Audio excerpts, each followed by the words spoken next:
பிறந்திட எந்த மொழியும் போதாது.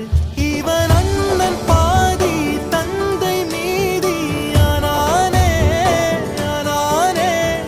தம்பி என்ற நிலையை கடந்து போனானே போனானே.